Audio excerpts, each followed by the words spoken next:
તો ચાલો મિત્રો, આજે આપણે ટાટ સેકન્ડરીનું ફોર્મ કઈ રીતના ફિલઅપ કરવું તેની સંપૂર્ણ માહિતી આ યુટ્યુબમાં તમારે જોવા મળશે.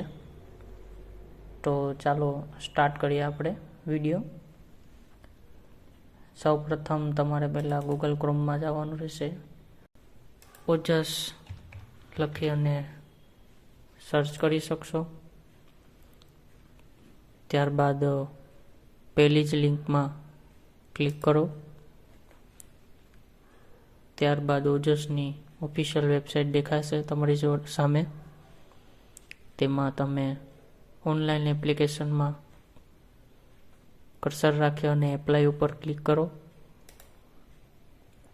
ત્યારબાદ સિલેક્ટ એડવાઇઝમેન્ટ બાય ડિપાર્ટમેન્ટ પર ક્લિક કરો. ત્યારબાદ રાજ્ય પરીક્ષા બોર્ડ સિલેક્ટ કરો. ત્યારબાદ તમારી સામે આવી જ રીતના અલગ અલગ વિષય વાઇઝ ગુજરાતી માધ્યમ અને ઇંગ્લિશ મીડિયમના અલગ અલગ વિષય બતાવશે. તમે જે માધ્યમમાં આવો છો તે માધ્યમ સિલેક્ટ કરી તમારા વિષય મુજબ તે માધ્યમ સિલેક્ટ કરી અને એપ્લાય પર ક્લિક કરવાનું રહેશે. હું અત્યારે સામાજિક વિજ્ઞાન ગુજરાતી માધ્યમમાં ફિલ કરીશ. ફિલ કરવા માટે એપ્લાય ઉપર ક્લિક કરો. ત્યારબાદ તમારી સામે તેની સંપૂર્ણ ડિટેલ આવી જશે. Advertise number, post, class, department, description, pay scale વગેરે. ત્યારબાદ એપ્લાયના ઉપર ક્લિક કરો. જો વિદ્યાર્થી મિત્રો તમારી જોડે ઓજસનો રજિસ્ટ્રેશન નંબર અગાઉ જનરેટ તમે કરેલો હોય, તમારે રજિસ્ટ્રેશન નંબર કઈ રીતના મેળવવો એ ખબર ન હોય તો એપ્લાય ઓનલાઈન એપ્લિકેશનની બાજુમાં એપ્લાય ઉપર ક્લિક કરી અને તમે ત્યાંથી ઓનલાઈન રજિસ્ટ્રેશન કરી શકો છો. જો તમે વિદ્યાર્થી મિત્રો ઈચ્છતા હોય તો હું તમારે રજિસ્ટ્રેશન નંબર કઈ રીતના જનરેટ કરવો તેની પણ સંપૂર્ણ માહિતી આપીશ. કમેન્ટમાં લખજો કે રજિસ્ટ્રેશન નંબર કઈ રીતના જનરેટ કરવો, તો તેનું પણ એક વિડીયો હું બનાવી આપીશ.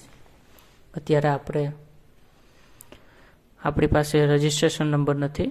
અત્યારે આપણે સ્કીપ ઉપર ક્લિક કરશું. ત્યારબાદ તમારી સામે એક ફોર્મ ફિલ કરવા માટેનું સંપૂર્ણ માહિતી ફિલઅપ કરવા માટે દેખાશે. ટાટ સેકન્ડરી ફોર સામાજિક વિજ્ઞાન વિષય ગુજરાતી માધ્યમ 2026-27 આ એના એડવર્ટાઇઝ નંબર છે. જો તમે મિસ હોય, મિસિસ હોય અથવા શ્રીમતી હોય કે મિસ્ટર હોય તે તમારે અહીં સિલેક્ટ કરવું. અત્યારે હું કોમન મિસ્ટર સિલેક્ટ કરીશ. હું રેન્ડમલી કોઈ ડમી નામ ફિલ કરીશ, જેમ કે ABCD. તમારે તમારી માર્કશીટ મુજબ નામ ફિલ કરવું. મોસ્ટ ઓફલી માર્કશીટ, કોલેજની માર્કશીટ મુજબ નામ ફિલ કરવું.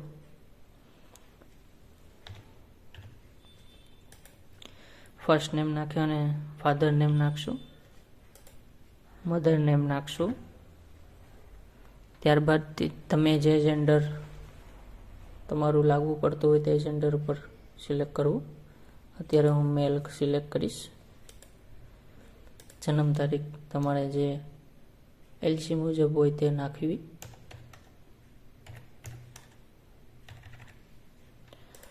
મેરિડ હોય તો મેરિડ ઉપર સિલેક્ટ રાખવું. અનમેરિડ હોય તો અનમેરિડ સિલેક્ટ કરવું.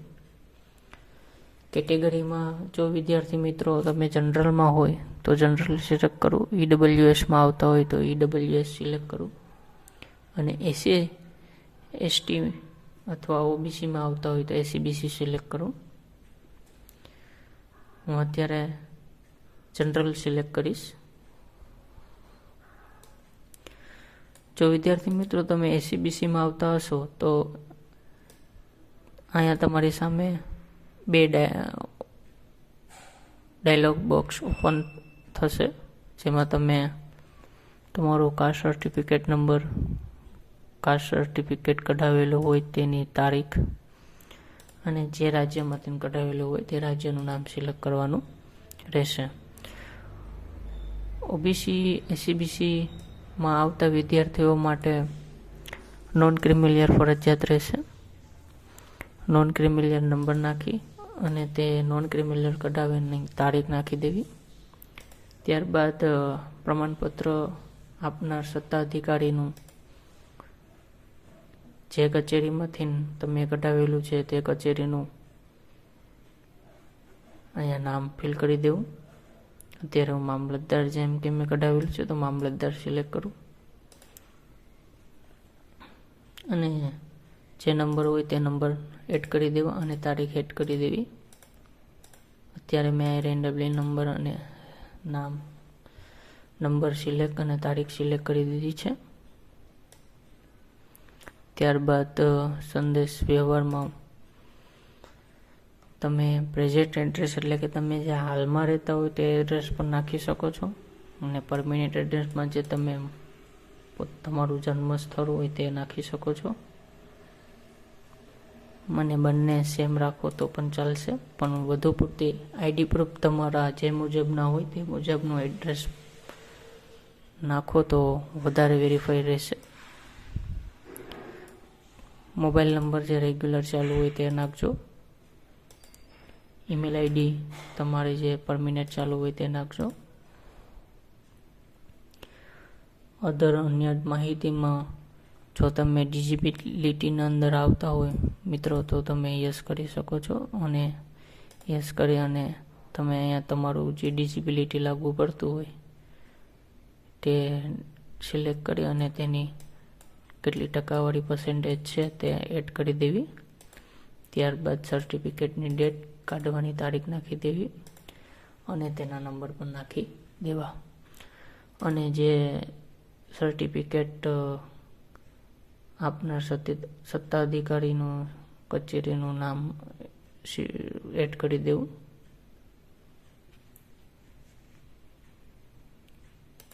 ત્યારબાદ જો મિત્રો તમારે કોઈ એક્સ સર્વિસમેન હોય અથવા રાઇટર રાખવાની જરૂર પડતી હોય તો યસ કરવું અને એક્સ સર્વિસમેન લાગુ પડતું હોય તો યસ કરવું. હવે ત્યારબાદ આપણે નીચે આવશું તો શૈક્ષણિક લાયકાત તમારે જોવા મળશે. શૈક્ષણિક લાયકાતમાં તમે ક્લિક કરશો હવે એજ્યુકેશન ડિટેલમાં તો તમારે અલગ અલગ બધી વિષયો અને એજ્યુકેશન ડિટેલ જોવા મળશે, જેમાં તમે તમારો વિષય લાગુ પડતો હોય, તમારો કોર્સ જે તમારે લાગુ પડતો હોય તે સિલેક્ટ કરો. મારા માર્કશીટ મુજબ હું BA ઇન સોશિયોલોજી સિલેક્ટ કરીશ અને રેન્ડમલી તે માર્કશીટ મુજબ તમારે ટકાવારી નાખવાની રહેશે. માર્કશીટ મુજબ ક્લાસ નાખવો. માર્કશીટ મુજબ તમારી જે યુનિવર્સિટીમાંથી તમારે તમારું રિઝલ્ટ હોય તે મુજબ યુનિવર્સિટીનું નામ નાખી દેવું. જે સ્ટેટમાંથી પાસ કરેલું હોય સ્ટેટનું નામ નાખી દેવું. પાસિંગ યર નાખી દેવા અને ટ્રાય હોય તો ટ્રાય નાખી દેવી અને લાસ્ટ માર્કશીટના સીટ નંબર એડ કરી દેવા. હવે મોર એજ્યુકેશનમાં મિત્રો તમે એજ્યુકેશન ડિટેલમાં ક્લિક કરશો તો તમારે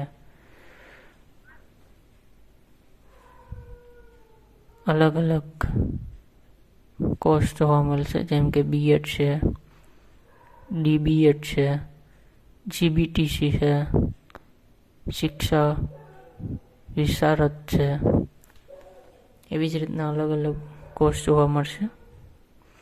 અને ખાસ નોંધ મિત્રો, જો મિત્રો તમે બીએડના સેમ 3માં હોય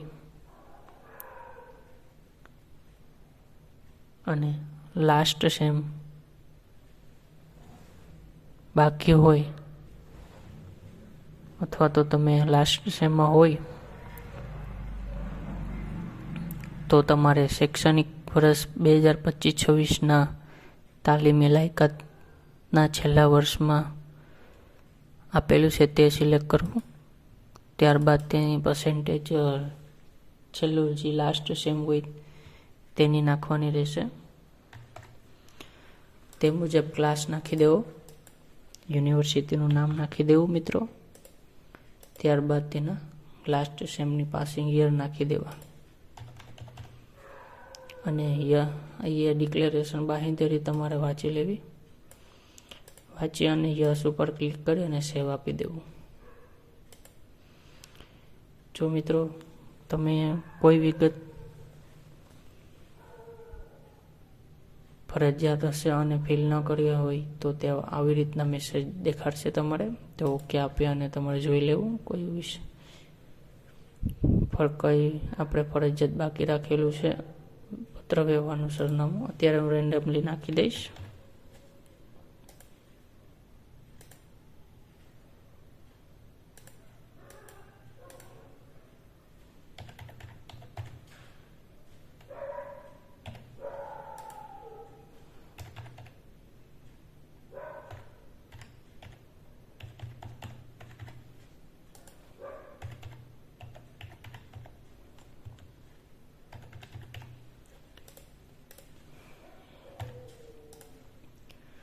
ત્યારબાદ તમારે પરમેનન્ટ એડ્રેસ હોય તો તમારે નાખી દેવું. અત્યારે હું રેન્ડમલી નાખી દઉં છું, જે મુજબ અહીંયા સામે પ્રેઝન્ટ એડ્રેસમાં છે તે મુજબ નાખી દઉં છું.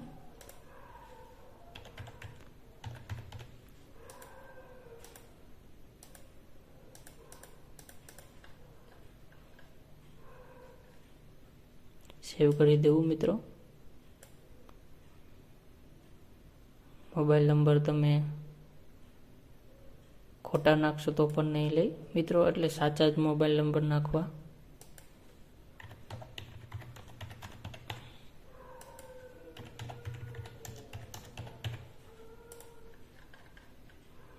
ત્યારબાદ સેવ કરવું.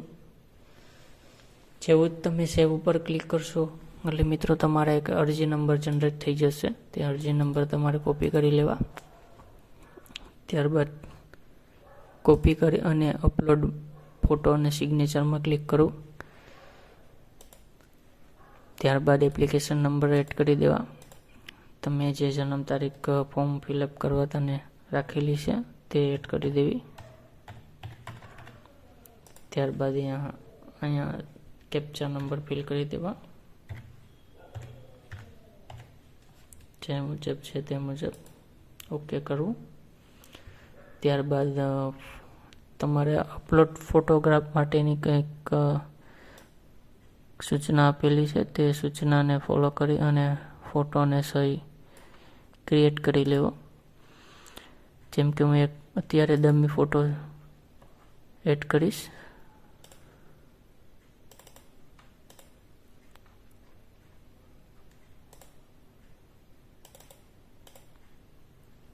મેં બંને ફોટો અને સિગ્નેચર એડ કરી દીધા છે.